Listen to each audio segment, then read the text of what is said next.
Chennai Silks. நம்முடைய கட்சி தலைவர்கள் நயினார் அண்ணா அவர்களுக்கு நான் வேண்டுகோள் விடுத்திருக்கின்றேன். இந்த நேரத்தில் கொஞ்சம் தந்தையாரனுடைய உடல்நிலை அவரை பார்த்துக்கணும். அதனால தான் அதிகமாக இன்னைக்கு கோயம்புத்தூர் பகுதியில் இருக்கேன். அப்பா அவங்க கொஞ்சம் டயாலிசிஸில் இருக்காங்க. To take care of him. என்னுடைய முதல் கடமை அது.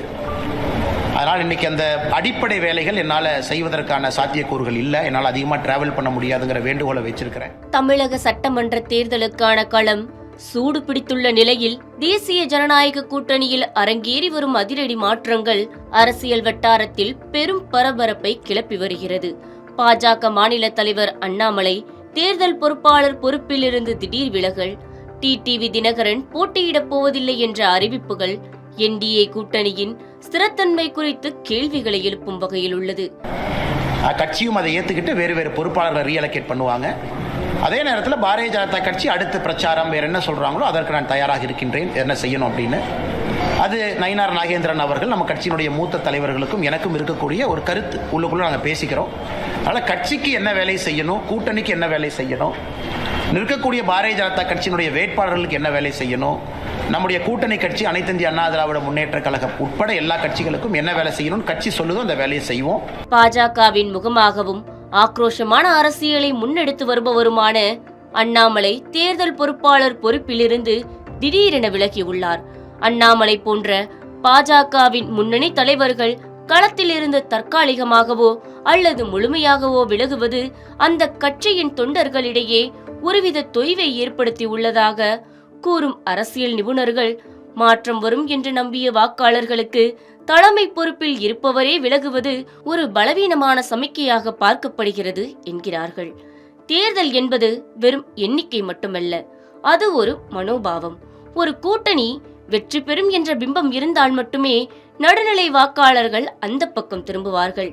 ஆனால் முக்கிய தலைவர்களின் அடுத்தடுத்த விலகல் இந்த கூட்டணி இன்னும் வலுப்பெறவில்லை அல்லது உள்பூசல்கள் அதிகம் என்ற பிம்பத்தையே வாக்காளர்கள் மத்தியில் விதைக்கும். டிடிவி தினகரன் இந்த தேர்தலில் தான் போட்டியிட மாட்டேன் என கூறிவிட்டார். இது 2016 தேர்தலில் மக்கள் நல கூட்டணியில் வைகோ திடீரென போட்டியிட மாட்டேன் என்று சொல்லி கூட்டத்தை கலைத்துவிட்டதற்கு சமமாக பார்க்கப்படுகிறது. இருப்பினும் ராஜ்யசபா எம்பி பதவி தந்து தினகரனை சமாதானம் செய்ய அதிமுக திட்டமிட்டுள்ளது.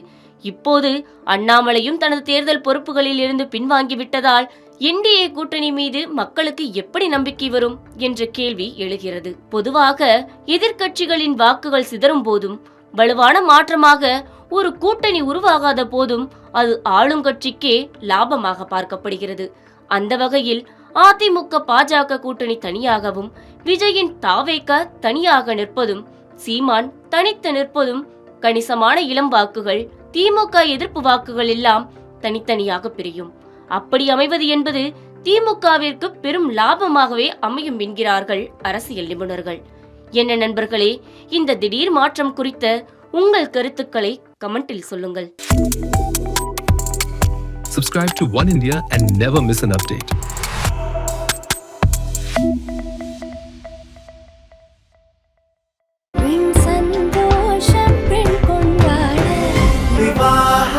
மணப்பெண்ணின் பிரத்யேகமான திருமணம் விவாஹா தி சென்னை சில்க்ஸ்.